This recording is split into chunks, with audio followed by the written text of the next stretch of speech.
La gestion de portefeuille, présentement, ça devient un outil très stratégique, un outil important.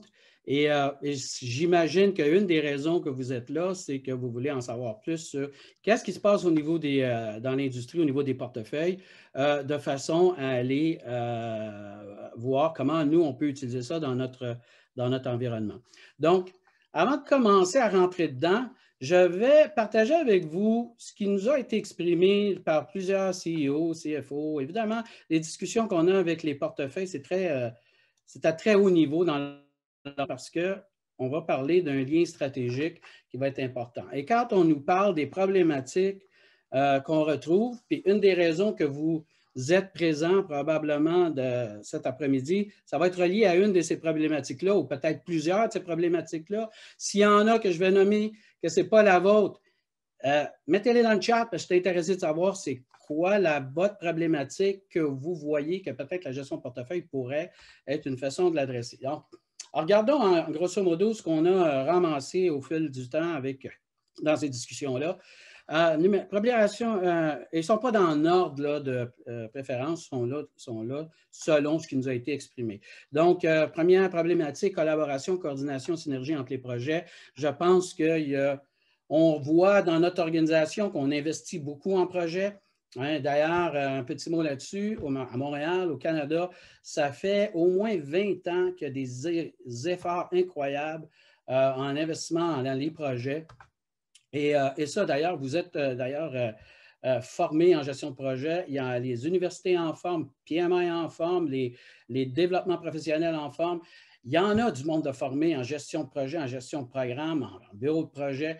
Il y en a des bureaux de projet, il y en a partout. Donc, l'investissement qu'on fait en gestion en projet, parce que c'est un investissement, un projet, donc, elle est énorme, déjà à Montréal. Maintenant, est-ce qu'on est tout le temps satisfait de ça?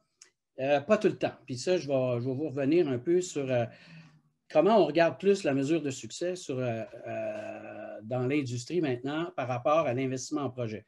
Donc, quand je parle collaboration, coordination, synergie, ce qu'on veut voir, c'est j'ai des projets de mon bureau de projet à telle place. Puis là, je parle d'un point de vue exécutif, où j'essaie de refléter, disons-le, le point de vue des exécutifs pour que vous compreniez un petit peu aussi pourquoi présentement on a une approche qui va être différente ou en tout cas qui se développe différemment au niveau de la gestion de portefeuille.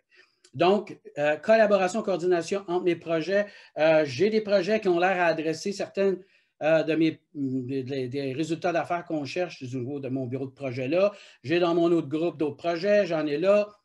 Je regarde tout ça, là, puis je me dis, y a-t-il de la synergie, là, on se parle dessus, y a-t-il des partages de ressources? J'ai comme l'impression qu'on dédouble des choses, qu'on se bat sur les mêmes affaires, puis on n'a pas une place qu'on peut regarder, là, comment tout ça, ça marche par rapport à ce qu'on a à faire. Donc ça, c'est une des problématiques qui nous est soulevée. L'autre, c'est évidemment l'arrimage des projets et le plan stratégique. Il y a une différence entre dire, on va vous livrer ces résultats-là et la livraison des résultats.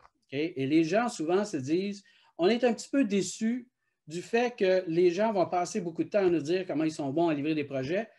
Puis en même temps, toutes les justifications qu'on nous avait dit pour dire go, on met l'argent dans ce projet-là, on y va de l'avant, les résultats, pas nécessairement juste financiers, mais aussi de toutes sortes, ils sont où? On pose des questions, puis on dit écoute, oui, bravo, tu as livré ce beau système SAP-là. On avait dit qu'on sauverait beaucoup d'argent. Ils sont où les résultats? Là, je parle à mon CFO. Moi, je ne les vois pas. Les coûts ont monté. Oui, là, les documents dans l'équipe de projet, mais là, ils sont où? Ah, c'est pas nous autres, là. Il fallait faire des layoffs, il fallait faire des changements de processus, il fallait faire ci. Regarde là-bas, regarde ci. Là, les gens disent, attends, là, quand on a dit oui à ça pour aller chercher ces bénéfices-là, l'idée, c'était qu'on mettait l'argent dans le projet et qu'on avait ces résultats-là. Pas que là, après ça, il fallait que... Donc, tout l'aspect réalisation des bénéfices, qui est le prochain point, c'est quelque chose que, disons-le, puis d'ailleurs, si vous regardez le PMI, là, il y a une emphase beaucoup plus sur la réalisation des bénéfices parce qu'eux autres, ils se font des fois challenger par les exécutifs à dire, ils sont où vos bénéfices que vous livrez. Donc, le bénéfice, la réalisation des bénéfices est rendu important au niveau des exécutifs. surtout dans un mode de crise. Okay? Et là, on a des industries présentement ici, là, tu sais, que si on parle aérien, tourisme, entertainment ou le divertissement, ils ont besoin de résultats rapides. Okay? Pas dans 2 ans, 3 ans, l'année prochaine. Donc, c'est important de faire ce lien-là avec, disons-le, nos objectifs stratégiques qu'on a à court terme, moyen terme, long terme, et les projets, et qu'on voit que ça s'enligne et que ça va arriver dans notre réalisation de notre plan d'affaires qu'on a commis ou qu'on a annoncé à nos disons-le, actionnaires ou autres qui dirigent notre entreprise. Donc, le bénéfice d'affaires, la réalisation de ce bénéfice d'affaires-là, l'idée de pointer à gauche, à droite, ben, c'est pas moi, c'est eux autres, puis on n'en veut plus de ça. L'imputabilité. On a une imputabilité à livrer le projet. Mais moi, les gens me disent, OK, mais moi, ce que je cherchais, c'était 5 % de réduction de coût de mes frais fixes avec ton projet. Il est où mon 5 %? Ah ben ça, encore une fois, on est imputable à livrer le projet. Le 5 %, c'est quelqu'un qui avait justifié ça en quelque part. Moi, regarde, j'ai livré ce qu'on m'a demandé. Ça frustre. Je comprends un gestionnaire de projet qui dit, ben là, OK, quelqu'un d'autre, il faut qu'il fasse la job. Je le comprends aussi, là. Mais du point de vue exécutif, posez-vous la question, les autres, ils se disent, moi, on avait dit pour aller chercher ça, pas juste pour faire le projet. Là. Donc, l'imputabilité, c'est quelque chose qui est fatigue aussi, le fait qu'il ne semble pas qu'on soit capable d'accrocher les gens sur le résultat d'affaires. Les ressources, ce qu'on veut, c'est optimiser les ressources, les dollars, surtout dans un mode de crise. Bon, certains, si vous êtes riche, vous êtes assis sur une pile de cash, puis tout ça, bon, regarde, on va en faire le plus possible, on va y aller au mérite des projets. Là, ce qu'on veut, c'est vraiment optimiser l'utilisation du dollar. Okay? Le dollar que j'investis, puis vous allez entendre ça, là, okay? Investissement dans le projet. J'investis dans le projet. Le retour, pas tout le temps financier, là, ça peut être au niveau de l'image de la marque, ça peut être au niveau de service à clientèle, ça peut être au niveau de régler des problèmes sur le marché, ça peut être à d'autres niveaux. Mais ce retour-là, il y a un lien direct. Et ce que je veux, c'est maximiser l'utilisation de mes dollars que j'investisse dans ces ressources-là. Quand je mets une personne, c'est de l'argent, bien, versus le retour qu'on va aller chercher dessus. Donc, dans votre priorisation, des fois, si vous travaillez dans un bureau de projet, si vous avez un paquet de projets à prendre des décisions, la relation dollar investi versus retour devient super important parce que c'est ça qu'on veut optimiser. Gouvernance, bien évidemment, ce qu'on se dit, du moins, regarde, j'ai besoin que quelqu'un me fasse des sommaires à un moment donné. Ça veut dire quoi en réduction de coûts? Ce que tu m'as montré, je suis allé dans un meeting avec le bureau de projet, ils m'ont montré un paquet d'affaires. Ça va sauver de l'argent. OK, ça va sauver de l'argent. Ça va sauver de l'argent. Je vais dans mon bureau à Toronto, ça va sauver de l'argent. OK, ça veut dire quoi là, pour notre business? Là, donc là, ce qu'on veut, c'est en quelque part ramener ça puis dire au niveau par rapport à nos liens d'affaires, qu'est-ce qu'on peut calculer, compter dessus d'une façon simple qu'on n'ait pas à faire le tour de tout le monde. Okay? Aussi, des fois, dans la gouvernance, ce qu'on a besoin, c'est de s'assurer qu'on n'a pas comme on dit en anglais, du double counting, de compter des fois 2, 3 fois le même bénéfice. Là, les gens disent, je fais la somme là, des réductions de coûts que mon groupe me dit qu'ils vont faire là, les réductions de coûts du bureau de projet, les réductions de coûts là, ça fait 90 %. Ça veut dire là, que dans un an, là, on va avoir coupé nos coûts de 90 %. Il dit, personne ne croit ça. Là. Fait que là, à un moment donné, tu te dis, ben écoute, les projets, là, c'est quoi tu fais? C'est-tu vraiment de la réduction de coûts? Surtout là, quand on est dans un mode comme on est présentement. Donc, encore une fois, la gouvernance, okay, on a besoin des sommaires plus solides, de la contribution des projets. C'est pour ça, des fois, qu'on va vouloir ramener un portefeuille. Les décisions stratégiques, encore une fois, si on n'a pas cette visibilité-là sur le lien stratégique, c'est difficile de dire oui à un projet. Parce que là, si on n'a pas vraiment ce lien stratégique-là, ça devient une compétition entre les projets, à savoir celui-là, il est bon, celui-là, il est ici, celui-là. Puis là, ça devient celui-là, je l'aime, celui-là, je ne l'aime pas. Les gens disent, écoute, il faut qu'on soit beaucoup plus équipé pour prendre des décisions stratégiques. On a besoin que, encore une fois, ça soit très aligné. Mon objectif, c'est ça. On est prêt à mettre jusqu'à temps. Voici mon retour. Il n'y en a pas assez. Va en chercher d'autres. Okay? Suivi des projets. Et là, on nous dit, pas que c'est une critique, Mais si tu viens du point de vue un exécutif, puis tu te dis, voici l'update où j'en ai avec les projets, statut, earn value, whatever que vous utilisez, valeur acquise pour vous utiliser, c'est beau, c'est bien. Mais eux, ce qu'ils vont vous dire, c'est que, attends, tu es rendu où avec les bénéfices? Okay? Moi, ce qui m'intéresse, ce n'est pas le statut des projets, c'est le statut par rapport aux bénéfices qu'on a à aller chercher. Tu es rendu où par rapport aux 10 qu'on est supposé réduire les coûts fixes avec tes projets? Bon, je ne sais pas. Ben là, techniquement, ce projet-là devrait donner 3 OK, 3 il rentre le 1er septembre. Il est livré. Les bénéfices commencent le 2 septembre. C'est pas, là, ça dépend des opérations. Il faut vérifier que. Bon, quand est-ce qu'il rentre le bénéfice? Okay? Oui, on le sait tout, là, livrer un projet, une date, ça ne veut pas dire que les bénéfices rentrent le lendemain matin. Il y en a que ça peut prendre un mois, un an. Tu sais, je veux dire, c'est là où on veut avoir aussi ce suivi-là de la part de la business. Puis là, à un moment donné, on ne peut pas tout mettre ça sur le dos des gestionnaires de projet, là. Hein, un gestionnaire de projet, il a sorti son projet, puis il dit, regarde, fais le suivi des bénéfices après. Hein, on l'a déjà soigné sur un autre projet. Okay? Donc, en quelque part, il faut adresser ces problématiques-là. Okay? Du point de vue des exécutifs. OK. Alors, quelles sont les approches qui existent? Pour ça, on va les regarder, mais avant, ça veut dire quoi du point de vue succès maintenant de ce qu'on veut faire?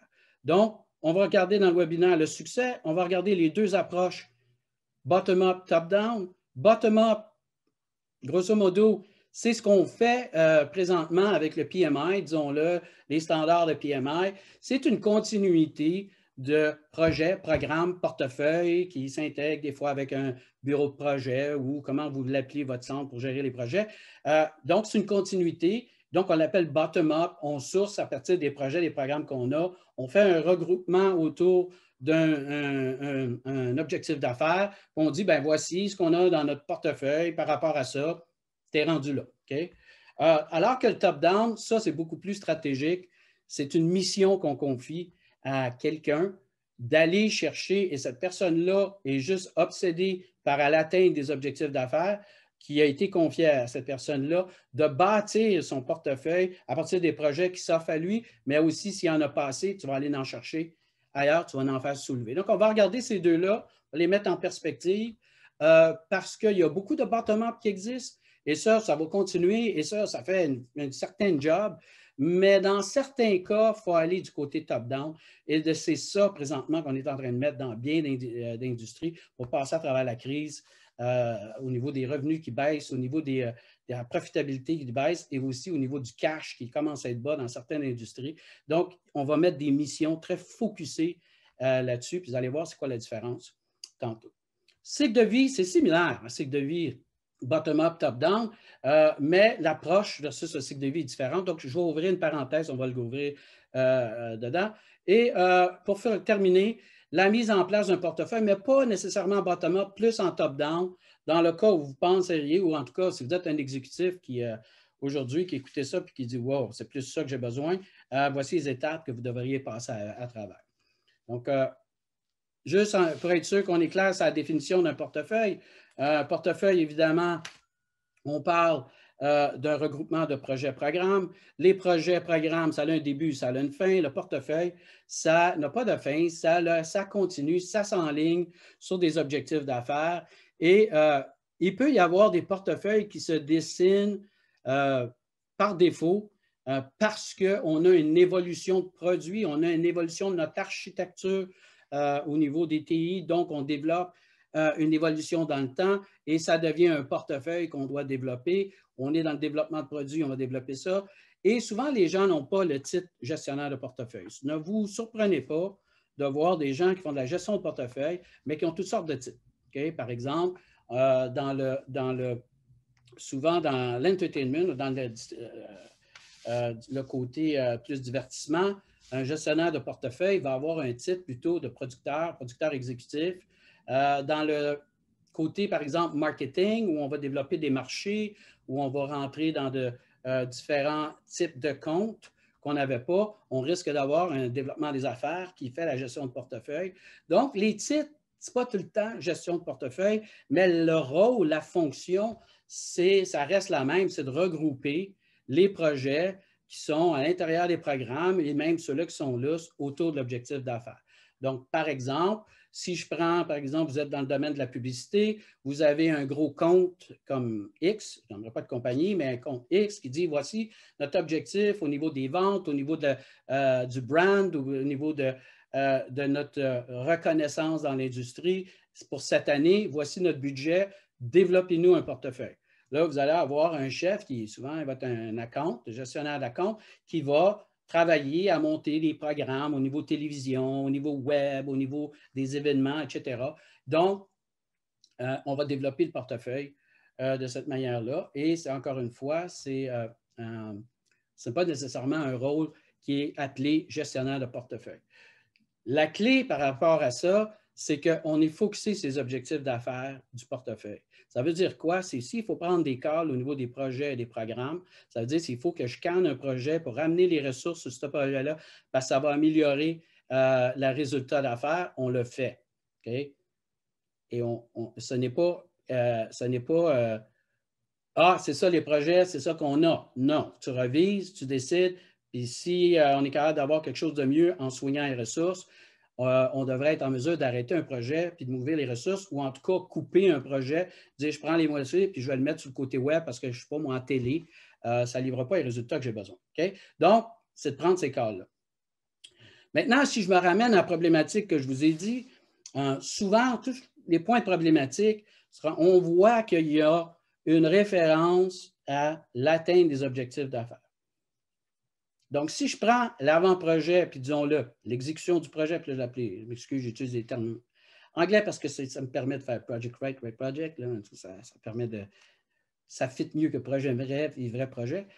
Donc, évidemment, le focus beaucoup de nos bureaux de projet, de notre formation, de nos projets, de nos programmes, c'est d'améliorer la façon qu'on fait les projets, de les faire mieux, de livrer à temps les coûts, rencontrer les requis, être meilleur à comprendre les requis, que ce soit en mode traditionnel, que ce soit en mode waterfall, que ce soit en mode gate ou que vous travaillez en agile avec Scrum, DSDM, Kanban.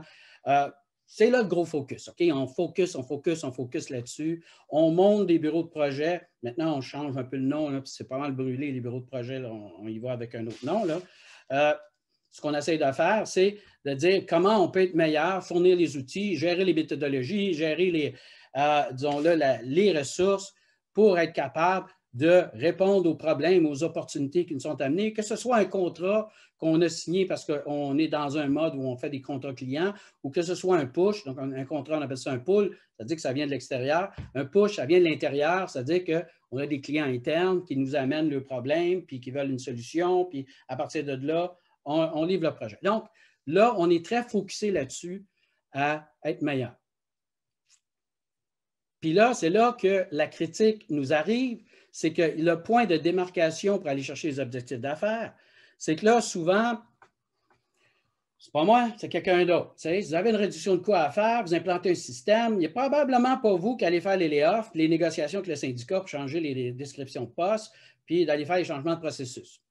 Ça se peut que vous en fassiez un peu, là, mais grosso modo, c'est à quelqu'un d'autre de le faire. Okay? Là, tu dis, ben là, c'est à eux autres de le faire. Même chose, vous introduisez un produit, pas vous autres qui allez le vendre. Là,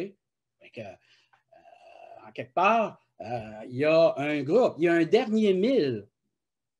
Ça peut être plus qu'un 1000, là, mais on va dire qu'il y a un dernier 1000 pour aller chercher les résultats. Ce dernier 1000-là, là, c'est celui-là qu'il faut travailler avec le portefeuille. Okay? Donc, dire le succès puis de mesurer comment on est bon à livrer des projets, ça tombe un petit peu de j'ai livré le projet, maintenant débrouille-toi pour aller chercher les résultats. N'en veux pas de ça. Okay?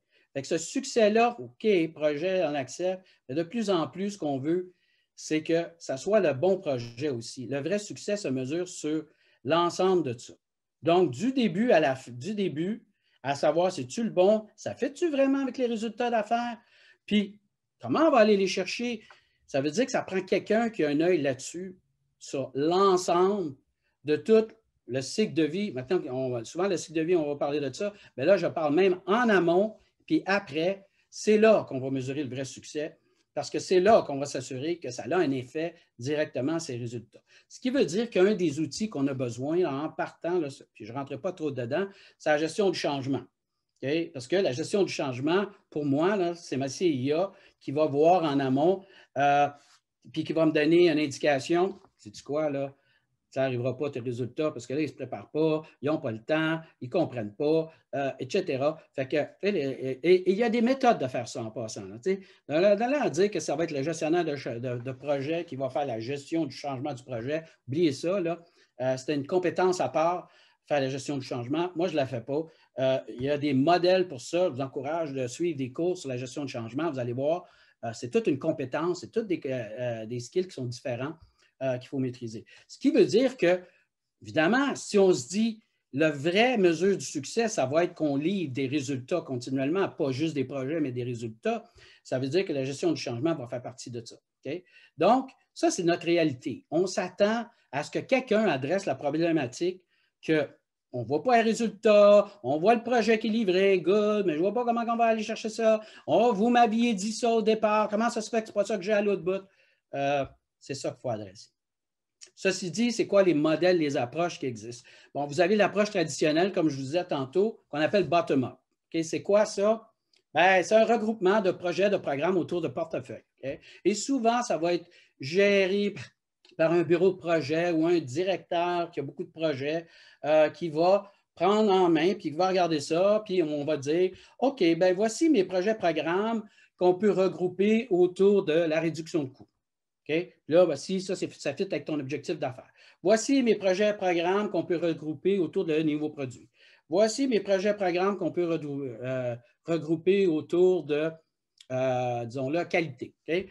Bon, dépendamment des objectifs d'affaires, vous allez faire des liens, connecter ces projets, ces programmes-là et faire ce fameux sommaire-là pour vous connecter à l'objectif d'affaires. Okay? Donc, ça, et souvent, le bureau de projet comme tel va être aussi, par lui-même, par défaut, un portefeuille. Hein? Parce que j'ai un paquet de projets programmes, donc j'ai aussi un portefeuille des résultats à livrer. Là, donc, ça, c'est l'environnement qu'on connaît. Si on regarde depuis, vous avez suivi des cours, etc., puis vous regardez un peu les standards qui ont été développés, c'est cette continuité-là, projet, programme, portefeuille.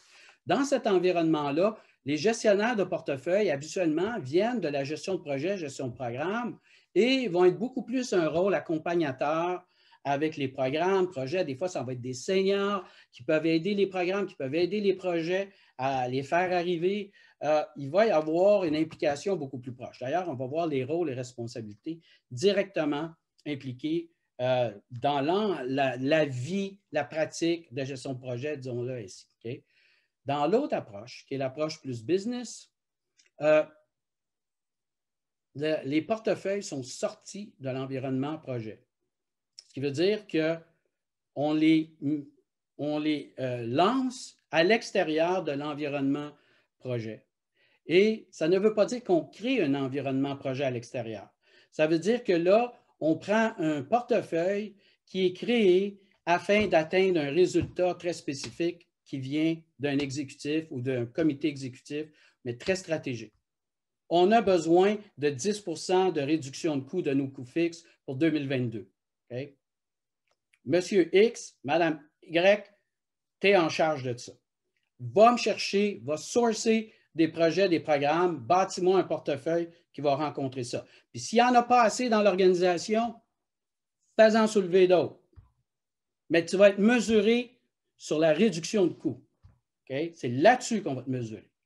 Okay? Ne mesurera pas comment good on est bon à sortir les projets, on n'en a rien à faire, on va te mesurer là-dessus.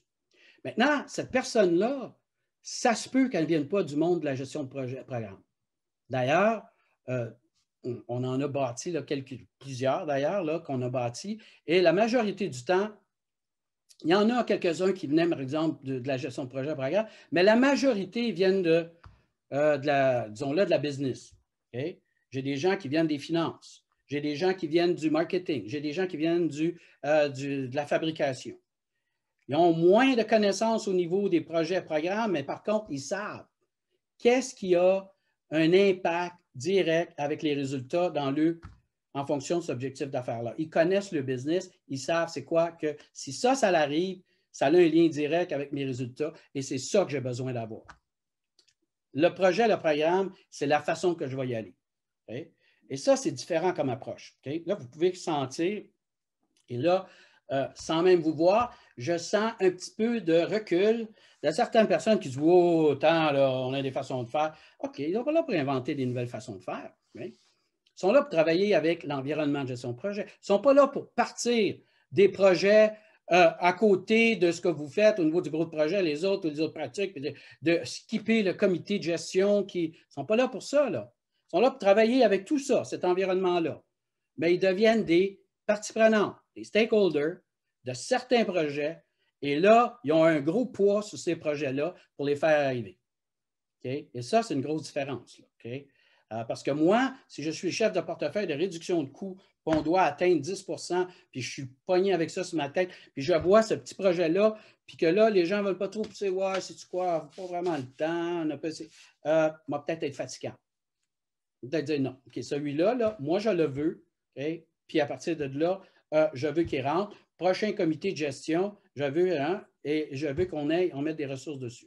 Peut-être que je ne réussirai pas, parce que là, évidemment, l'environnement, on a des projets, il y en a d'autres, il n'y a pas juste cet objectif stratégique-là, mais je vais représenter celui-là parce qu'il est dans mon portefeuille. Je le veux. Okay? Ça, c'est un petit peu le behavior que vous allez voir dessus. Fait que là, on va les mettre côte à côte, on va regarder un peu les éléments déclencheurs, les buts, les responsabilités, juste pour se donner un petit peu une idée de c'est quoi la grosse différence. Fait que si vous regardez les systèmes maintenant qui sont en place, là, pour ceux qui aiment ça, le gros système, là, où, ben, vous allez regarder à Primavera, ils ont déjà sorti le portfolio du projet programme. Okay? Par contre, ils n'ont pas dit que le portfolio était complètement à part. Regarde, on est à part, on est connecté au niveau des exécutifs, on va utiliser les projets, les programmes que vous faites, okay, toujours à l'intérieur de l'organisation. On ne crée pas notre propre organisation à part, c'est bien important. Et on travaille avec ça, on va travailler avec eux autres, on va travailler dessus, mais mon lien, là, c'est là. Okay? Puis si ce que j'ai là, ça ne fit pas, je vais en trouver d'autres, des projets. Okay? On va en faire lever d'autres. Donc, c'est un petit peu le mindset qu'on a au niveau top-down. Si tu prends, par exemple, Project Online avec Microsoft, on est encore plus dans le mode bottom-up où là, on va voir notre projet, notre programme, on va faire nos liens, on peut faire des sommaires au niveau du portefeuille, on peut mettre des sommaires au niveau du portefeuille. C'est beaucoup plus un bottom-up qu'un système comme ça qui est beaucoup plus top-down. Ceci dit, le lien stratégique, ben, écoutez, juste pour le positionner, la majorité d'entre vous, je ne pense pas que c'est bien nouveau le portefeuille, mais pour les gens qui sont nouveaux, évidemment, il y a un plan stratégique qui devrait exister là, à la base, mais s'il n'y en a pas, il y a des objectifs l'année prochaine à rencontrer, puis dans 2 ans, puis dans 3 ans. Okay? Et ces objectifs-là, habituellement, sont distribués dans l'organisation. Bon, la majorité des organisations qu'on travaille sont évidemment matricielles. Ce qui veut dire quoi? Ce qui veut dire qu'il y a un côté opération, puis il y a un côté projet. Et là, ce qu'on s'attend, c'est que la gestion de portefeuille, ça soit notre lien, ça soit notre interface entre les investissements qu'on fait dans les projets, dans les programmes, on ait l'interface avec le portefeuille. Okay? Et le portefeuille fasse cette interface-là, fasse nos sommaires, règle l'histoire de la réalisation des bénéfices, mais ce qu'on s'attend aussi, c'est qu'il soit aussi imputable sur la réalisation des objectifs qu'il y a à aller chercher au niveau des projets. De la même manière qu'un directeur ou un VP fonctionnel est imputable à l'atteinte de ses objectifs qui viennent de là, on s'attend que les portefeuilles soient imputables aussi. Donc, la difficulté, c'est qu'évidemment, on partage les ressources dans l'organisation, tous les défis de charge, capacité, d'allocation de ressources, toute la misère du monde qu'on a dans les ressources. Si vous êtes assis aujourd'hui et vous dites « Comment on fait ça? » Welcome. Ça va de partir un club là-dessus. Là. Écoute, c'est sûr qu'on a plus de défis, qu'on a plus de projets, qu'on a de ressources. Okay? La charge qu'on se donne versus la capacité n'est pas là. Donc, il y a tout le temps des décisions à prendre, lesquelles on fait. Puis, évidemment, si on a un lien stratégique, on va prendre des décisions qui vont être vraiment plus connectées avec l'aspect stratégique. Donc, si je regarde pour la provenance d'un portefeuille, dessus qui vient de la stratégie. Puis là, on va comparer le top-down au bottom-up. Regardons, par exemple, quels sont les éléments déclencheurs qui feraient que, OK, aujourd'hui, là, je mets un portefeuille là-dessus, en top-down par rapport à bottom-up. Okay? Donc, les gens vont lancer un portefeuille en mode top-down. Souvent, ça va venir des exécutifs. Okay? Par exemple, j'ai eu des exécutifs qui ont assisté à une conférence comme ça et qui me disaient, OK, ça veut dire que moi, je pourrais mettre mon propre portefeuille. Par exemple, c'est un CFO qui dit, moi, je pourrais mettre un portefeuille qui irait chercher ça puis qui alignerait ces projets-là. Oui. Okay? Si dans l'organisation, tu as besoin de cash, que tu ne veux pas que les gens brûlent plus de cash qu'ils en amènent, tu pourrais mettre nommer quelqu'un là-dessus. Okay? Mais je dis ça là, parce qu'on a eu cette discussion-là cette semaine. Okay? Donc, pour différentes raisons. Là. Ça se peut qu'on soit en décroissance ou en croissance. On croit, on rentre dans d'autres marchés. Je vais mettre un portefeuille, juste m'assurer qu'on n'est pas en train de se tirer dans le pied. Bref, nos revenus peut-être en croissance, en décroissance, nos coûts, nos profits. Ça peut être au niveau financier, mais ça peut être aussi non financier dans bien des cas. Par exemple, vous êtes dans un hôpital, on veut être sûr qu'on y va par rapport à nos objectifs qu'on s'est donnés au niveau de temps d'attente, temps de rotation. Si vous êtes dans des organisations comme, je ne sais pas moi, la Croix-Rouge, on a des problèmes de financement. Donc là, on veut adresser, on veut focusser nos efforts pour être capable d'avoir des projets, des outils pour le financement. Okay? Ça peut être au niveau des valeurs sociétales. Donc, évidemment, ça vient des objectifs stratégiques qu'on s'est donnés. Puis là, on dit, on focus là-dessus. Par exemple, ça peut être aussi la ministre au niveau de l'environnement qui a l'objectif stratégique de faire arriver la réduction des émissions de carbone par 2024-2023. Et elle qui a décidé, je me mets un chef de portefeuille pour me sourcer tous les projets qui peuvent contribuer à ça pour s'assurer qu'on a l'investissement dans la bonne chose. Okay? Donc, c'est un exemple. Okay? Donc, ça vient d'un exécutif. Solution visée, c'est un alignement des projets ciblés sur l'objectif d'affaires, mais je dirais c'est un alignement de l'investissement des projets sur l'objectif d'affaires. Tandis que dans le bottom-up, habituellement, ça va venir des gestionnaires de projets, mais aussi des directeurs fonctionnels, des fois, qui ont de la misère à faire ce lien-là stratégique. Parce que, tu sais, moi, si je fais un projet, là, je suis un chef de projet, oui, puis c'est quoi ton objectif d'affaires? Ben, moi, je pense qu'on va avoir des revenus, on va voir si. Je le sais-tu, moi, comment les revenus vont rentrer, puis qui va faire quoi? Tu sais, je veux dire, à un moment donné, il y a une limite sur ce qu'on sont capables de connaître au niveau de leur connexion, au niveau des résultats d'affaires. Ça va avoir des réductions de coûts. Comment ça va arriver? Je le sais-tu, moi, comment les processus vont changer, puis quel coût, dans quel PNL, ou dans. Je ne sais pas, moi, je ne connais pas ça. Fait que, à un moment donné, il y a des limites là, où on peut pousser là-dessus. Donc, là, ce qu'on se dit, et on se fait challenger parce qu'on livre des résultats, on dit, ben oui, ça contribue. Puis on dit, moi, je ne le vois pas. Okay? On se dit, attends, là, il faut qu'on fasse un meilleur lien stratégique. Et là, ça dit, tu sais, je ne veux pas me faire challenger à tout bout de champ. Toute fois que je présente de quoi, je dis, voici les résultats. J'en ai 3 assis autour de la table qui disent, nous, on ne le voit pas. Ça va faire, on va faire des portefeuilles, puis on va aller chercher ce lien-là, on va aller chercher cette compréhension-là. Et ça, pour moi, c'est aussi un must pour vous. Si vous avez des bureaux de projet, des choses comme ça, bien, commencez avec ça. Vous n'êtes pas obligé de faire l'autre. Dessus, il faut commencer avec ça. Compétition, évidemment, on se bat sur des projets, mais on n'a pas vraiment l'aspect stratégique dans ça. C'est plus, on est meilleur que vous autres, on aime mieux ça, etc. Donc là, ce qu'on dit, on va essayer d'amener un peu plus de stratégie dans notre ce système de priorisation puis de décision qu'on prend. Évidemment, nos ressources sont limitées. On se bat pour les ressources. Tout le monde veut passer en premier. OK, maintenant, si on rajoute l'aspect, encore une fois, plus business dans notre affaire, qu'on a des chefs de portefeuille qui comprennent comment ce projet-là pourrait être là, relié à nos objectifs d'affaires, ça va aider à mettre, disons-le, le bon poids quand on va, disons-le, scorer les projets. Ça va être beaucoup moins subjectif, ça va être beaucoup plus objectif. Puis on a peut-être quelqu'un qui dit, celui-là, là, on le veut parce qu'il contribue comme ça. Okay? Aussi, pour éviter l'histoire des mêmes bénéfices, là, ça arrive que c'est quand je vous ai dit là, tantôt, 20 20 puis là, tout le monde, ça fait 80 on ne s'ouvre pas les coûts de 80 on dit, regarde, là, on veut être sûr aussi qu'il n'y a pas tout le monde qui clame les mêmes bénéfices avec 3 projets. Là. Et établir ce lien-là, bénéfice intangible, Tu sais, si tu es un directeur des TI, pas certain que tu comprends comment tous les résultats arrivent à l'autre bout. Là, tu sais. Fait que là, tu dis, je fais ce projet-là, ça va impacter. Puis là, tu impactes comment le résultat d'affaires? Mandat finance, ou mandat marketing, ou mandat manufacturing. On va chercher cette connaissance-là en se disant, toi, là, mon chef de portefeuille, là, tu vas aller comprendre ça. Le prochain coup, on a cette question-là, on sait exactement où ça frappe. Okay? Donc, ça, souvent, c'est aussi les raisons que les gens vont créer ce portefeuille-là. Donc, on veut vraiment aller chercher ce niveau-là de connexion un peu plus fort que juste dire ces projets-là c'est toute la réduction de coûts. On dit réduction de coûts qui va frapper là. Autre but, ce qu'on va chercher, évidemment, en mode top-down, on va chercher un flot constant. Ça se peut que les objectifs d'affaires changent.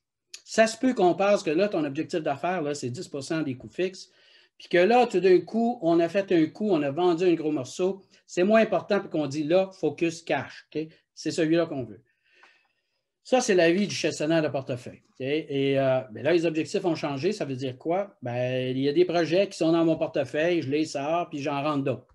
Okay? Encore une fois, si je sors un projet de mon portefeuille en mode top-down, ça ne veut pas dire que ce projet-là est arrêté partout. Ça veut dire que moi, je ne suis plus une partie prenante de ça. Maintenant, il y a peut-être quelqu'un d'autre qui était aussi partie prenante de ce projet-là. Il va continuer. Mais si j'étais le seul, puis que je dis j'en ai plus de besoin, mettez plus les ressources là-dessus, je peux l'arrêter. Okay? Ça, c'est un poids de plus de dire je peux l'arrêter si je suis le seul partie prenante. Okay? Si je ne suis pas la seule, puis il y a quelqu'un d'autre qui a besoin de cette solution-là pour régler un problème ailleurs, ben, OK, il reste ce stakeholder-là, travaille avec le bureau de projet, travaille avec eux autres. Sélectionner, prioriser, convertir les projets seulement qui sont reliés à l'atteinte des objectifs d'affaires. Okay? Ça veut dire quoi? Parce que si je suis en mode top-down, je suis chef de portefeuille, il y a quelqu'un qui dit ouais, bien, garde de ce projet-là, là, prends les dons dans ton portefeuille. Non. J'en veux pas. Écoute, il n'aide pas du tout les résultats d'affaires. Non, il ne rentre pas là. Okay? On peut dire non.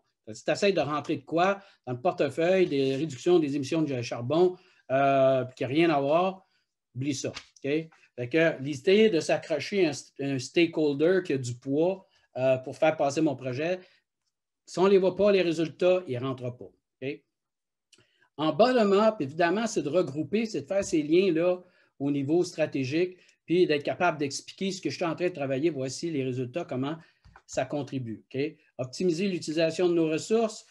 Évidemment, si je suis un chef de portefeuille, je suis dans l'organisation, je travaille avec le bureau de projet, whoever, on est en train de regarder la charge capacité les prochaines années, qu'est-ce qui passe, qu'est-ce qui ne passe pas, puis on essaie de voir, on dit mon priori. Évidemment, le chef de portefeuille a un gros poids parce qu'elle peut dire, dans ce cas-là, moi, voici ceux-là que je priorise parce qu'ils ont un lien direct. Et là, bien, évidemment, ça change la dynamique de la discussion quand tu as une grosse partie prenante qui est dedans. Okay? Même chose, appui au programme et projets dans l'organisation. Encore une fois, dans un bottom-up, on va aller chercher quelqu'un qui est fort en gestion de projet, gestion de programme, pour aussi renforcer le côté programme-projet, d'aider les jeunes gestionnaires de projet, même les gestionnaires de programme, c'est la première fois qu'il le fait. Fait que là, on va avoir ce senior-là qui va travailler avec eux, qui va réviser ce qu'ils font, va avoir beaucoup plus proche, dans certains cas même, il va être coach aussi de ces gens-là. Donc ça, évidemment, c'est différents buts qu'on a dessus. Donc, ce qui veut dire qu'à point de vue responsabilité, au niveau top-down, tu es imputable sur les résultats. On va te mesurer comment te livrer par rapport à l'objectif d'affaires. On ne va pas savoir comment le projet te livrer, comment ci, comment ça. Tu es rendu où par rapport aux 10 OK? That's it. Tu as livré 10 good job. Tu as livré 12 tu as livré 7 pas remonter des objectifs. OK? C'est aussi simple que ça. Okay? Mais c'est tough aussi. Évidemment, la responsabilité, ça va être d'identifier. Il y en a qui ça va être facile, il existe déjà, les quantifier, mais pas nécessairement faire nous-mêmes les cas d'affaires. Ça va être s'assurer qu'il y a un processus pour faire les cas d'affaires, les plans d'affaires, s'il y en a à faire, les business cases. Mais est-ce que les business cases sont valables? Est-ce que les hypothèses qui sont dans les business cases tiennent la route au niveau des bénéfices? Donc, c'est d'aller chercher un peu plus de force dessus pour être sûr. Parce que là, encore une fois, si je suis mesuré sur, comme je reviens à mon right project, il faut que je m'assure que c'est les bons projets qui ont les bons bénéfices et qu'on sait que vraiment, c'est ça qui va arriver à l'autre bout. Identifier, sécuriser les bénéfices. Quand je dis sécuriser les bénéfices, ça, c'est la grosse différence entre le bottom-up et le top-down. Okay? Bottom-up, souvent, le projet est livré, il sort du portefeuille, puis après, ben, on se fie à l'organisation pour aller chercher les bénéfices. Donc, le dernier mille, là, le dernier millage, ce n'est pas le chef de portefeuille dans le bottom-up qui le fait. Okay? Mais dans le top-down, tout aller chercher ces bénéfices-là, les layoffs, les négociations avec le syndicat, travailler avec l'organisation. Avez-vous eu votre training? Non. Tu peux-tu lui donner le training? Ils résistent, c'est ça que mon agent de changement me dit. OK, qu'est-ce qu'il faut faire? C'est quoi notre game plan pour l'agent de changement que ça arrive? Je vais être aussi à cheval sur l'obtention des résultats que sur les projets. Même que je ne passerai pas trop de temps avec les gestionnaires de projet portefeuille parce que, de programme, parce que le bureau de projet et les autres vont faire le suivi. Mais ça, là, cette partie-là, le dernier 1000, là, ça, là, je vais focuser là-dessus. Puis ma personne de changement, là, ça va être mon allié. Ça va être la personne qui va me dire, ça n'arrivera pas à ton affaire. Il faut que tu fasses plus de formation. Okay? Ils ne comprennent pas, ils résistent, ils ne veulent pas. OK, mais on va adresser ça. Adapter, arrêter, déplacer, remplacer, c'est ça qu'on va faire. On va continuellement reviser en fonction des objectifs d'affaires qu'on a dessus. Coordonner avec le PMO et autres unités d'affaires, c'est aussi quelque chose d'important pour nous. Okay? Encore une fois, on doit travailler avec la pratique de gestion de projet, de gestion de programme, du bureau de projet, des méthodologies qui sont en place. Okay? On ne créera pas des méthodologies au niveau de la gestion de projet, au niveau de ça. On va laisser l'organisation mettre en place ces méthodologies et faire le projet comme ils font le projet. Par contre, et on va être très proche de toutes les places qui peuvent avoir des projets. Okay? Et on va passer du temps avec le bureau de projet s'il y en a un, passer du temps avec un directeur ou un autre qui ont des projets pour être sûr qu'on sait qu'est-ce qui se passe, est-ce qu'il y a des problèmes, est-ce qu'il y a des choses que je devrais savoir, qu'on devrait travailler. Est-ce que je peux aider d'une façon quelconque à débloquer des choses qui pourraient aider que des projets? Mais évidemment, je suis assez, disons-le, comme on dit en anglais, selfish. J'ai un œil très, disons-le, focusé sur les projets qui m'intéressent. Okay? Donc, je ne suis pas là pour régler tes problèmes de réquisition pour un poste et que tu n'es pas à l'avoir, à moins que ce soit quelqu'un qui pourrait venir remplacer, libérer quelqu'un qu'on pourrait mettre sur ce projet-là qui m'aiderait. Là, ça va m'intéresser de t'aider là-dessus. Okay? Donc, encore une fois, vous allez dire, mais oui, mais là, ça peut créer des clashs avec les autres, parce que là, tu as quelqu'un qui tire la couverte de son bar. Oui. Oui. OK. Puis ils peuvent tirer fort. Je peux vous dire que ceux-là qu'on a mis, là, ils tirent fort pas à peu près. Là. Okay? Pourquoi? Parce qu'ils ont des objectifs stratégiques. Dans certains cas, c'est critique que ça arrive. Okay? Et oui, c'est un choc des fois pour certaines personnes de voir débarquer ça. Le bottom-up, ben là, on parle de communiquer c'est quoi les impacts des projets, programmes sur les résultats d'affaires. C'est-à-dire que c'est de faire ce lien-là puis de dire voici comment on contribue. Okay? Mais je ne suis pas nécessairement mesuré à atteindre, par exemple, je parle toujours de mon 10 d'atteindre le 10 c'est pas vraiment dans mes évaluations, t'as-tu atteint 10 non, regarde, moi j'ai. Avec les projets qu'on avait, avec ce qu'il y avait là, ça contribuait à X %, on a livré ce qu'on avait dit. Puis, that's it. Hein? Maintenant, ils sont-ils arrivés, les résultats? C'est pas. Demande à d'autres personnes. Okay? Fait qu'encore une fois, on fait ce lien-là, ce qui est bien, parce que là, on peut défendre, disons-le, le résultat de ce qu'on a produit, ce qui est bien, mais on n'est pas nécessairement en mesure de démontrer qu'on a été chercher les résultats. On est encore au détriment des autres. Oui, on peut avoir de la gestion de changement qui va nous aider à faire arriver ça, à préparer le terrain, mais dans bien des cas, le chef de portefeuille, aussitôt que le projet est livré, va se fier à quelqu'un d'autre pour prendre ça en main et faire arriver ça. Puis le quelqu'un d'autre, c'est là qu'on a un problème parce que si ça n'arrive pas, si tu laisses ça au chef fonctionnel de faire arriver ça, puis que ça n'arrive pas, ben il va dire c'est à cause du projet, ça ne fait pas ça, ça ne fait pas ci. Tu peux voir le pointage qu'il peut y avoir. Je pense qu'il y en a d'entre vous qui doivent se reconnaître dans ça. ces situations-là. Donc, mais là, si tu regardes ce que la personne va faire, ça ressemble beaucoup au top-down. Elle va identifier c'est quoi qui est connecté à ses objectifs. Évidemment, elle va aller comprendre comment j'impacte la business avec ce résultat d'affaires-là, comment vous les calculez, comment c'est calculé le statut, on part de où, puis à partir de là, si on dit on veut 10 OK, mais 10 c'est quoi ma base de départ pour mesurer le 10 Donc, cette personne-là va faire ce travail-là. Aussi, il va identifier qu'est-ce qui contribue vers ça, réviser, valider, c'est-à-dire s'assurer que les résultats sont supposés être là. Va focuser sur représenter de plus en plus ses objectifs aussi d'affaires dans les discussions, dans le poids pour prioriser les projets, surtout quand on a dans la charge capacité puis que là, on doit prendre des décisions de qu'est-ce qu'on amène au comité ou comment on les score, parce que vous allez avoir des façons de scorer vos projets pour les présenter au comité. Donc, évidemment, on va jouer un rôle très fort là-dedans.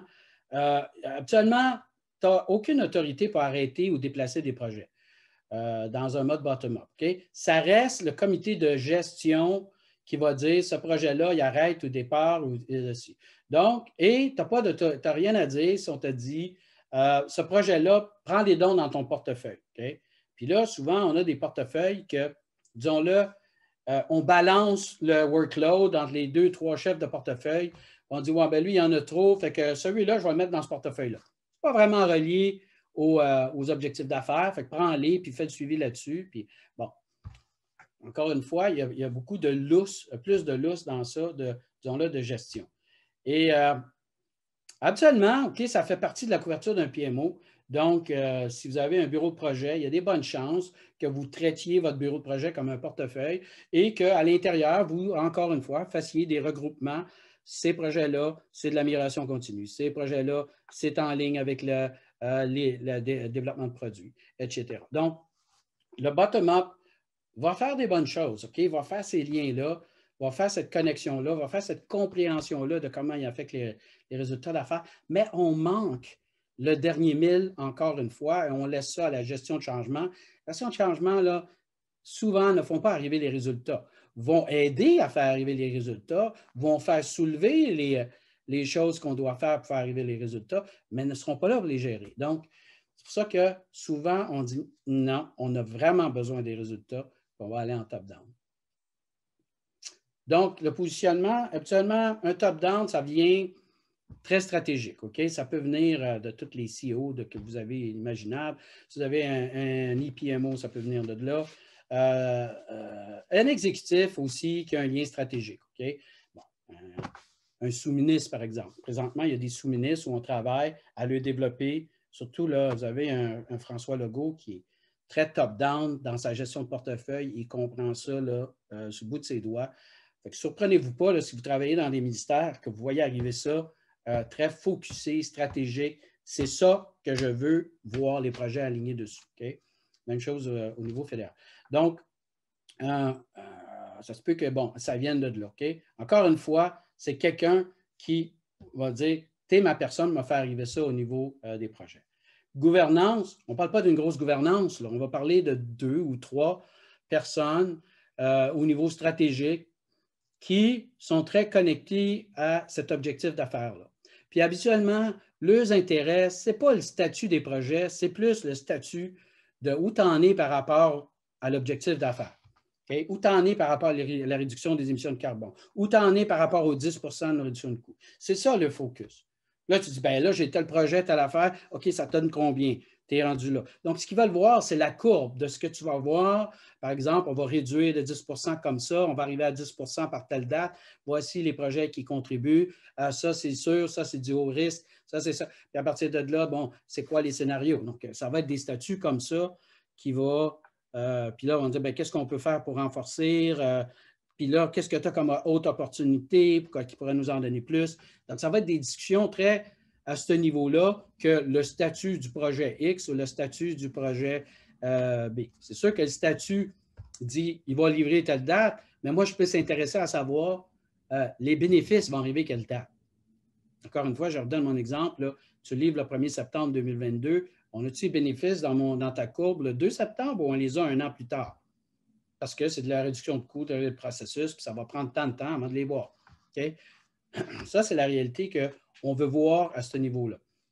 Au niveau du bottom-up, actuellement, ça va s'intégrer dans les processus qu'on a disons-le, de remonter l'information au niveau exécutif. Donc, ça va s'attacher à un vice-président, un directeur, ça va s'attacher à un bureau de projet, ça va s'attacher à une fonction très spécifique où on va dire, regarde, moi, je suis dans les TI, je suis directeur des TI, j'ai des projets d'architecture et je veux avoir une vue parce qu'on a un objectif stratégique de digitaliser nos opérations à 100% par rapport à, là, j'invente des choses, là, par rapport, mettons, en 2023. Okay? Là, je veux voir mon portefeuille de qu'est-ce que j'ai comme projet qui adresse ça, c'est quoi mon roadmap, etc. Je travaille avec mon architecte, je regarde, c'est ça. OK, c'est ça mes projets, je regarde qu'est-ce qui est approuvé, qu'est-ce qui s'en vient.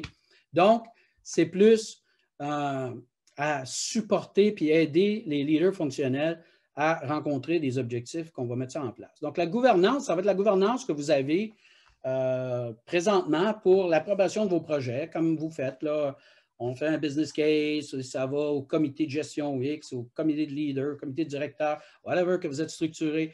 Et ça va continuer comme ça, sauf qu'on va y rajouter la couche portefeuille où là, on va faire des sommaires aussi dans ces comités-là pour les exécutifs pour dire, OK, voici le statut des projets, voici des choses comme ça. Maintenant, voici le sommaire au niveau, disons-le, plus business et la contribution des portefeuilles qui est connectée là-dessus, qui vont être amenés en haut. Après ça, c'est aux leaders fonctionnels qui sont dans ce comité-là de figurer comment ils utilisent l'information. Est-ce qu'ils vont l'amener dans une autre direction en quelque part? Bon, ça peut être compliqué cette affaire-là, mais ça va monter à travers les processus que vous avez pour remonter les projets et les programmes. Donc, si on regarde l'environnement qu'on a, qu'on travaille en mode bottom-up ou en mode top-down, il y a deux environnements qui existent. Okay? Vous avez évidemment tout ce qui est en mode projet, qui est approuvé par le comité, que ça roule. Il y a des gestionnaires de projet, il y a des plans de projet où ils sont en agile, des plans d'itération, on roule. Donc ça, il y en a déjà là. Okay? Et là, évidemment, je vais regarder dans ce bassin, dans l'inventaire qu'il y a là, il y en a-tu qui est fait. Okay? Par rapport à mon objectif d'affaires. Il y a aussi ce qui est en amont qui s'en vient. Okay? Évidemment, ça aussi, ça fait partie du terrain de jeu parce que je veux savoir, j'en ai-tu d'autres que ça? Hein? Puis, si on fait un lien stratégique, le lien stratégique, ce n'est pas juste on a fait ça, ça l'a impacté comme ça. C'est on a fait ça, ça va impacter comme ça. Puis, si on travaille là-dessus, ça va encore un plus impacter là-dessus. On veut voir une évolution dans le temps par rapport aux résultats d'affaires. Donc, ce qui est en avant-projet aussi, c'est une place qu'on va focuser. Donc, évidemment, en avant-projet, vous avez toutes sortes de façons de gérer, d'amener vos projets, que ce soit des projets clients, que ce soit des projets à l'interne, que ce soit des projets de développement de produits. Bon, il va y avoir l'identification des opportunités ou des problèmes à régler. Il y a quelqu'un qui va soulever ça, on va les catégoriser. On va faire une évaluation, une analyse de cas, un business case. Ça se peut même qu'on se fasse une petite étude de faisabilité, si c'est faisable, ça a-tu du bon sens. On va prioriser tout ça en fonction de, évidemment, nos ressources, mais il y a toutes sortes de critères et on va autoriser à dire ce projet-là est fait, il rencontre ce qu'on veut faire. Puis là, bien évidemment, vous avez des comités de gestion, etc., qui vont regarder tout ça. Donc ça, l'avant-projet, le projet, ça devient la source d'inventaire pour nous. Okay? Que tu sois en top-down, que ce soit en bottom-up, ça, c'est là qu'on va chercher nos projets. Là, par exemple, ou dans le top-down, où là, tu vas avoir, disons-le, un focus encore plus large que ça, c'est dans le cas où il n'y en aurait pas assez dans les projets et dans l'avant-projet. Supposons que j'ai encore une fois mon 10 %, je regarde dans les projets, j'en ai qui, pour 5 % qui sont confirmés, qui sont dans ce coin-là. Mais là, dans ce coin-ci, je regarde, puis il y en a à peu près 2-3 % qui pourraient avancer puis venir. Ce qui me fait 8 7-8 % je suis là, ben, il m'en manque encore un 3 %. Donc là, si je suis dans un mode top-down, je dois utiliser des outils pour me permettre de faire soulever d'autres opportunités, pour en trouver d'autres, pour la ramener à mon objectif que j'essaie de faire. Je n'arrête pas par rapport à ce qui est là, puis ben, c'est ça qu'on a. Je vais trouver et je vais en faire lever. Bon, les outils, ça peut être un brainstorming, mais ça peut être aussi value analysis, value engineering, Kaizen, toutes sortes de choses, design thinking. Il y en a plein là pour faire soulever des opportunités pour amener de l'eau au moulin en fonction de ce qu'on veut faire, okay? Puis de les amener dedans. Donc, encore une fois, je regarde l'inventaire en fonction d'aller chercher l'objectif d'affaires. Dans ce cas, le mode bottom-up, je regarde l'inventaire pour dire qu'est-ce qui est là-dedans connecté à mon objectif d'affaires. Ça, ce n'est pas pareil. Okay? Évidemment, les bénéfices qui sont connectés à ça, évidemment, ça peut être sur la sécurité, la satisfaction des employés, l'efficacité, la productivité, la réduction des coûts, la qualité, les revenus. Bottom line, encore une fois, ça, c'est le lien stratégique qu'on recherche. Ceci dit, si je fais ma composition de mon portefeuille en bottom-up, je pars de mes objectifs stratégiques, encore une fois, okay, et là, je planifie les projets que j'amène. Je vais aller chercher des projets qui sont déjà ici approuvés. Je vais faire le lien au niveau de l'objectif stratégique pour dire OK, et là, je passe en mode suivi. Même chose, je vais regarder ici. Okay, je vais faire le suivi là-dessus, mais je ne vais pas nécessairement les mettre dans mon portefeuille. Je vais attendre qu'ils soient en suivi parce que je ne veux pas nécessairement annoncer que ce projet-là va se faire tant que le comité ne l'a pas vu. Donc, souvent, le portefeuille en mode bottom-up n'a pas la visibilité sur ce qui pourrait s'en venir. Okay? Ça crée un petit peu de problème aussi quand on veut faire des liens stratégiques, puis que les gens me disent, OK, mais qu'est-ce que tu as d'autre? De ne pas avoir la visibilité, de dire, ben moi, je travaille avec le bureau de projet, puis le bureau de projet, c'est quand les projets sont approuvés. Parce que ce processus-là, ça peut venir, disons, de marketing qui lève de quoi, ça peut venir. Je ne suis pas trop impliqué là-dedans, je ne sais pas trop ce qui se fait. Je sais qu'il y a des comités de gestion. Donc là, c'est important qu'on fasse ce lien-là, si on fait le bottom-up, au moins pour couvrir ça. Okay? Ça, je le vois là, des fois, cette partie-là n'est pas couverte. Ça manque là, de ne pas avoir une visibilité sur ce qu'il y a comme opportunité aussi ou ce qui est en discussion. Donc, partez de ce qui s'en vient dans le comité de gestion. On avait, je ne sais pas moi, une revue de l'approbation de budget de capital, l'approbation.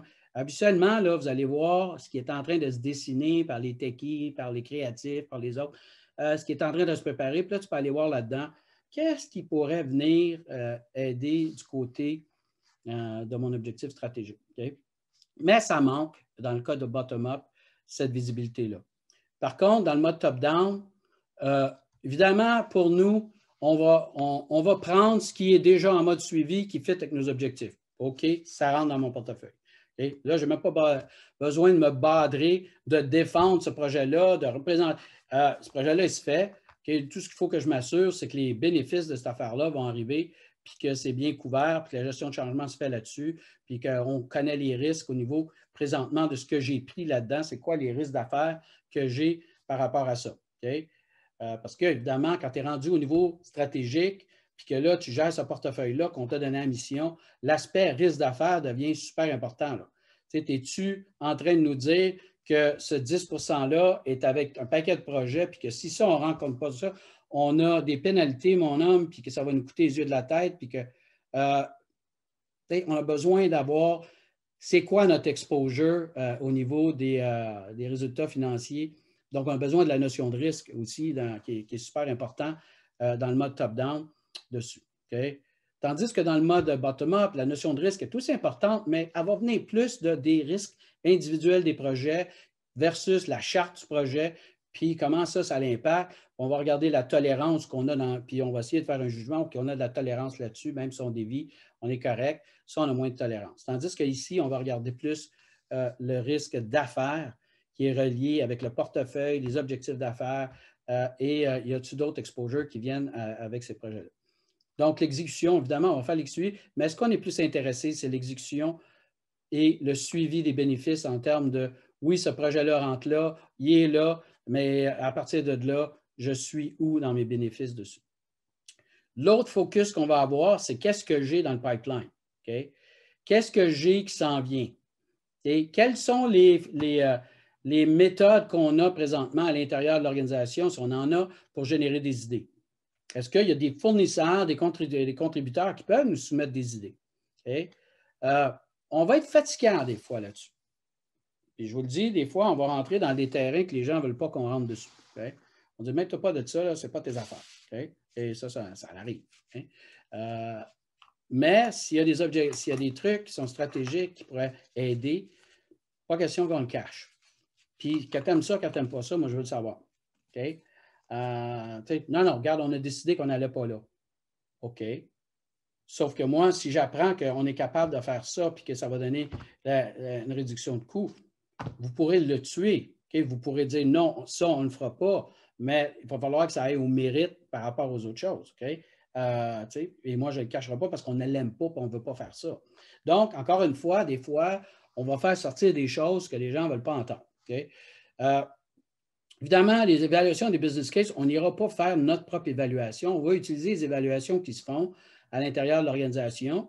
Ça se peut qu'on renforce l'évaluation. Si on regarde que c'est un business case, puis là, je regarde qui a fait ça. On me dit, c'est Frédéric qui a fait ça. Bon, Frédéric, viens me voir, comment tu as fait ça? C'est quoi tes hypothèses là-dessus? Ah, ben, regarde, j'ai pris ça de là, de là. T'as-tu parlé à la finance avec ça? T'as-tu parlé à eux autres? Non, non. OK, regarde, ce qu'on va faire, là, je vais t'organiser, on va... Tu sais, je vais renforcer ce business case-là, juste m'assurer que ce qui est là-dedans, là, ça tient la route. Tu sais, encore une fois, là, je reviens à ma slide, là, The Right Project, là, que c'est the right thing. On n'est pas en train d'essayer de me vendre ce projet-là basé sur des résultats qui n'arriveront pas. Capacité, capabilité, c'est l'avantage de tout le monde. Ça ne me donne rien de pousser pour un projet qu'on n'aura pas la capacité de le faire. Et on a besoin de ces ingénieurs-là, ils sont busy, hein, puis regarde, on n'a pas le moyen d'aller à l'extérieur. Tu sais, on n'a pas la capacité. Oui, pour moi, ça, avant même de sélectionner, prioriser, je n'irai pas là-dedans. Tu sais, capabilité. Bon, il y en a qui disent non, tu devrais faire ta sélection, priorisation avant. Tu vas au mérite du case par rapport aux objectifs d'affaires, puis après ça, on trouvera la capacité. Moi, je dis, regarde, c'est tellement une bataille, la capacité, que regarde si tu es capable de le faire passer. C'est quoi tes chances de le faire passer? Parce que c'est dur de gagner, de faire déplacer un paquet d'autres affaires pour faire passer cette affaire-là, un projet. Donc, moi, je dis, regarde, je suis mieux de faire tout de suite. Ça passe-tu, ça passe pas? On est-tu capable de combler la capacité? On est-tu capable de le faire faire? Les gens me disent oui, je serais capable, mais pour telle date. OK, ça ferait l'affaire pour moi, ça fitterait dans mes résultats. On a-tu la capacité? Mais là, la capacité, c'est aussi important pour moi que la capacité. Là, c'est quoi la capacité? Bien, la capacité, je vous dis, c'est l'atteinte des résultats. Je vous ai dit, ça va rentrer le 1er janvier 2022. OK, mais on va voir les gens qui vont recevoir ça en opération. Bon, les gars, vous allez recevoir ce projet-là en janvier. On va être prêts. Les résultats, ça va rentrer. On va commencer à utiliser ça. Donc, oh, t'as une minute, là. Écoute, en janvier 2022, on a un déménagement, on a ci, on a ça. On va changer tous nos systèmes. Ton projet, ce projet-là, là, pas avant 2023. Attends, mais il rentre ouais, mais non, on n'a pas la capacité de recevoir ça. Là, il y a trop d'affaires.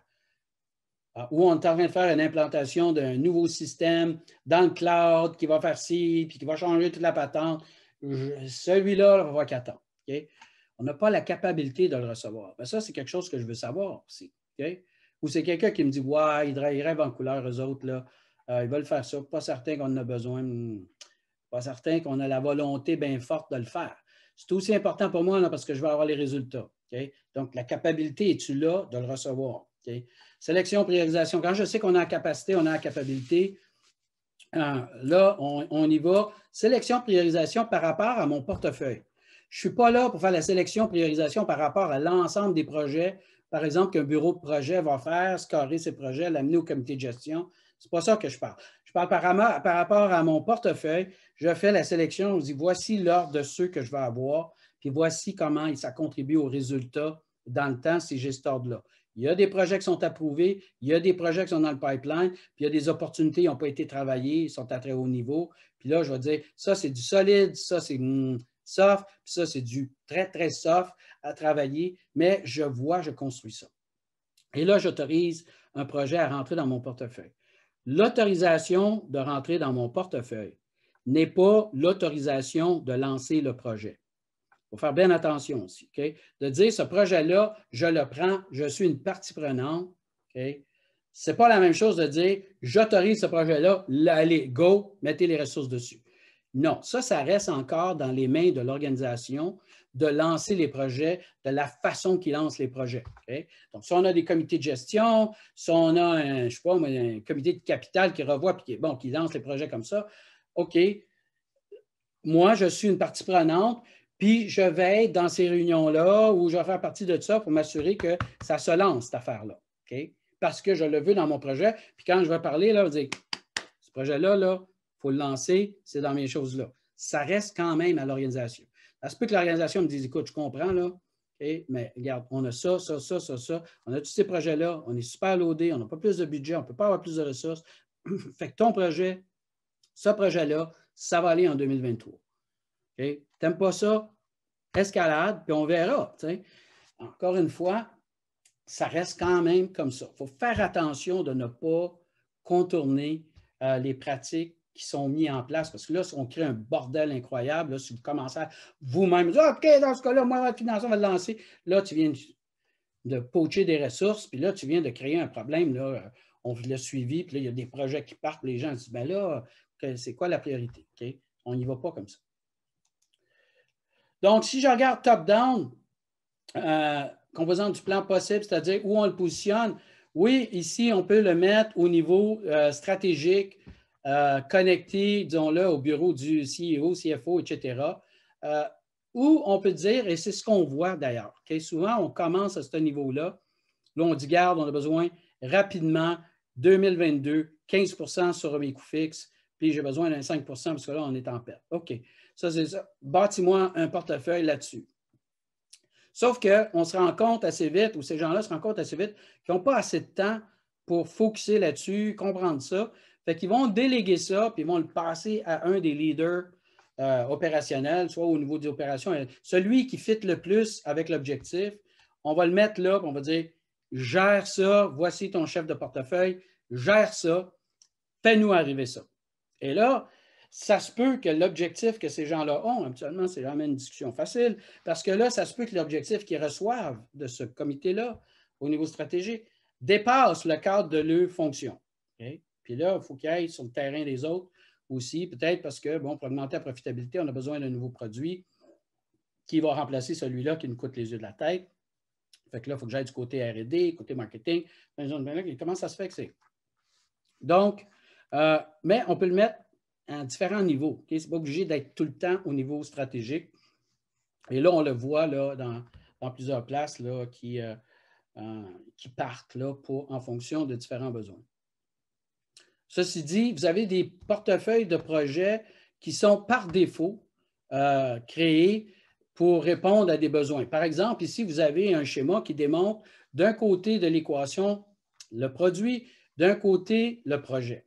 Vous avez des chefs de produits qui, eux, ont une fonction de créer ce portefeuille-là, cette évolution-là de leur produit, qui va devenir notre portefeuille aussi de projet plus tard, mais qui va, bon, en fonction d'une stratégie de l'affaire, développer une vision pour le produit. À partir de là, comment on évolue les différents contributeurs ou features ou différentes versions de mon produit dans le temps. Donc, la version 1.1, septembre 2022, la version 2.4, janvier 2023, etc. Et tout ça, les dépendances en fonction des technologies qui sont disponibles dessus pour faire ce qu'on appelle un roadmap qui va tenir compte de celui-là est lancé, donc je suis capable de faire lui, etc. Et on va publier, voici dans le temps les différents releases que vous allez avoir du produit et les features qui vont être disponibles. Donc, en 2021, vous allez avoir la version 1.2 qui est capable de faire telle affaire. En 2023, vous allez avoir la version 3 qui est capable de faire ça. Bref, ça sert à faire ce qu'on appelle des promesses. Si on a à bider sur des contrats, si on a à communiquer aux clients quand est-ce que ça va arriver, c'est à ça que ça sert. Okay? Donc, ça, c'est vraiment de la gestion de produits 101. Okay? Mais ce qui arrive, c'est que ce roadmap-là, ça devient ce qu'on a besoin de rencontrer pour rencontrer les objectifs d'affaires au niveau de ce produit-là. Okay? Sauf que la réalité de ce produit-là, de roadmap-là, doit se confronter à la réalité du monde en gestion de projet. On a des ressources limitées. On a des bassins de ressources qui nous viennent de différents joueurs. On va créer des équipes avec ces ressources-là en fonction des projets qu'on doit faire. On va se mettre un cycle de vie. On va dire, OK, voici ce qu'on a. Maintenant, la réalité du roadmap, la réalité de ce qu'on a besoin de faire en projet, ce qui est disponible, bien évidemment, on va essayer de regarder toute la charge capacité puis de décider qu'est-ce qui peut avancer là-dedans puis qu'est-ce qui ne peut pas avancer dans le portefeuille. Okay? Ici, vous avez ce qu'on appelle un portfolio management. Ça, c'est une structure de base pour gestion de produits, surtout pour les gens qui sont dans la technologie. Vous allez voir ça aussi au niveau des TI quand vous avez l'architecte qui développe sa vision architecture, qui va développer son roadmap de comment on va évoluer l'architecture technologique de l'organisation. Vous allez voir ça aussi, par exemple, de plus en plus au niveau de l'amélioration continue, manufacturing, qui vont développer les visions futures, qui vont produire un roadmap. Donc, quand on a un roadmap, bien évidemment, il y a quelqu'un qui est responsable de faire arriver ça, mais de l'autre côté, il y a quelqu'un qui est responsable de faire arriver ce portefeuille-là. Okay? Donc, il y a une connexion top-down qui se fait naturellement dans ces environnements-là. Ça se fait. Des fois, ils n'ont pas le titre chef de portefeuille, encore une fois. Okay? Ça arrive souvent qu'un chef de produit soit chef de portefeuille, qu'un architecte soit chef de portefeuille, mais habituellement, ce n'est pas les meilleurs pour faire ça. Là. Tu vas séparer ça, tu vas emmener quelqu'un d'autre. Maintenant, est-ce que tu connais qu'un bottom-up, des gens qui travaillent plus en bottom-up à ça? Oui, tu peux le faire. Ça fonctionne bien aussi avec un bottom-up. Quand tu as quelqu'un qui est clair sur sa vision, puis qu'on peut aller, puis qui est capable de prendre des décisions au niveau du produit. Donc, le cycle de vie, ça ressemble à ça. Planification, suivi, on a passé à travers. Ici, la génération d'idées, comme je vous ai dit, si tu es en mode top-down, il faut que tu sois équipé d'outils pour être capable de faire soulever des opportunités. Bon, le suivi, c'est du suivi projet, mais encore une fois, beaucoup plus de comment ça contribue aux résultats d'affaires. Dernière chose, pour mettre en place ce fameux portefeuille-là, disons-le plus top-down que bottom-up, parce qu'on peut voir que bottom-up, ce n'est pas si compliqué que ça. C'est de regrouper ce qu'on a, c'est de regarder ce qu'on a, de les regrouper, de faire des liens, d'aller comprendre.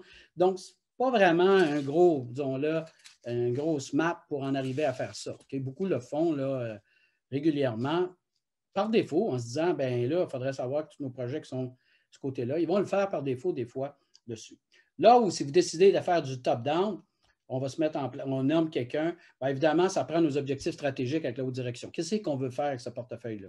Okay? Ça, c'est super clair. Il faut que ça soit clair.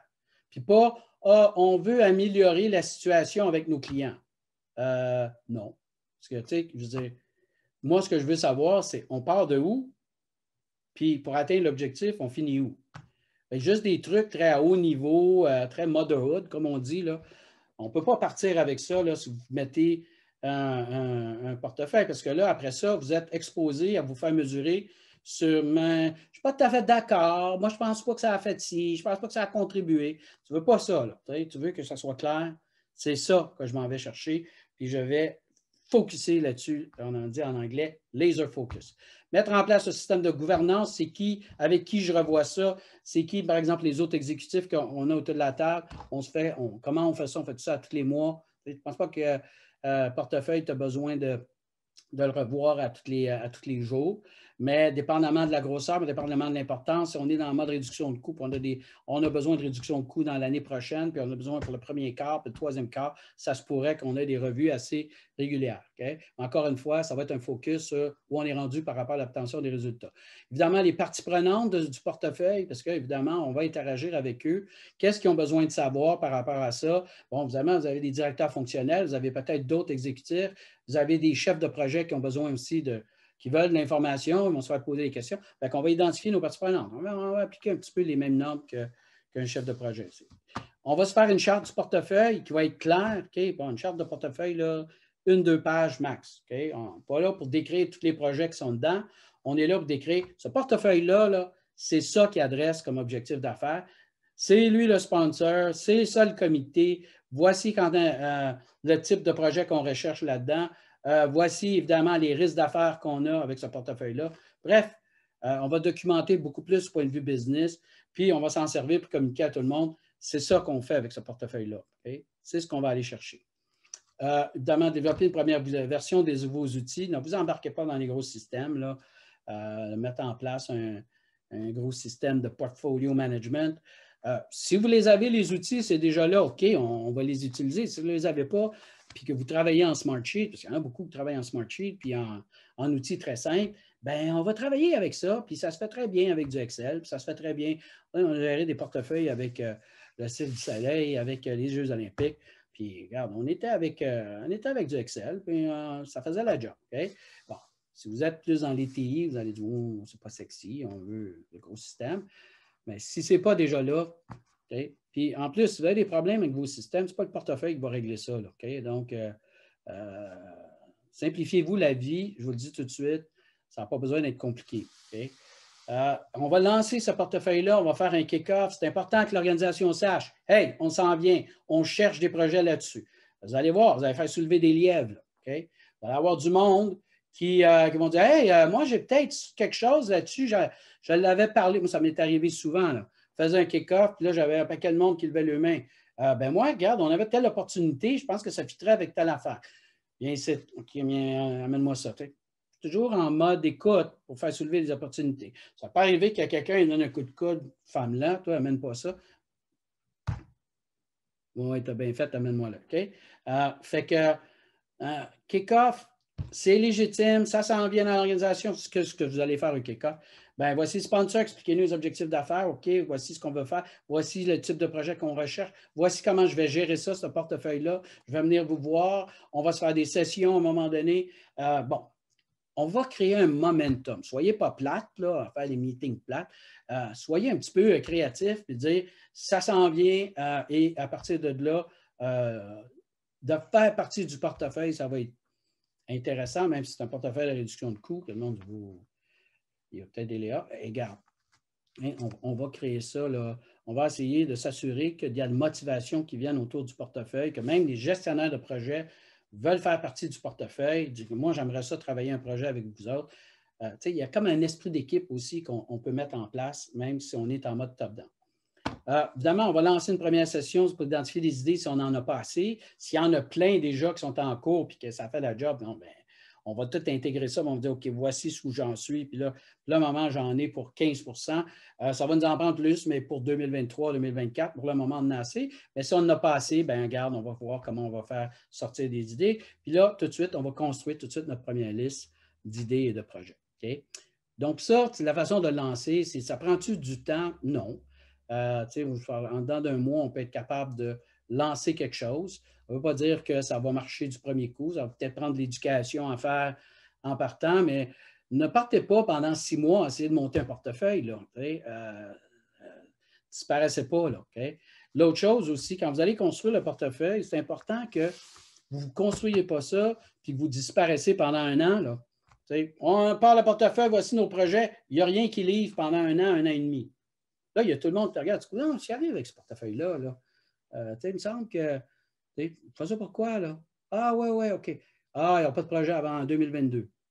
Essayez d'en mettre, même si c'est des petits projets qui livrent des petits résultats, moins d'efforts, qui livrent rapidement, c'est des petits résultats, mais on démontre du progrès. On démontre du progrès. Ça l'avance. Ça, c'est l'entrée. On a ces bénéfices-là. Essayez de bâtir un momentum, de ne pas vous ramasser là, qu'on a des projets de 2 ans, puis on se reverra en 2023. Okay? Pensez-y à faire du portefeuille là, parce que on en a besoin. Okay? On a besoin. C'est un avantage compétitif si on est capable de driver des résultats. On sait qu'on est capable de livrer des projets. Maintenant, allons chercher les résultats. Puis, c'est ça mon obsession avec vous autres, c'est aller chercher les résultats. Merci. Bonne chance.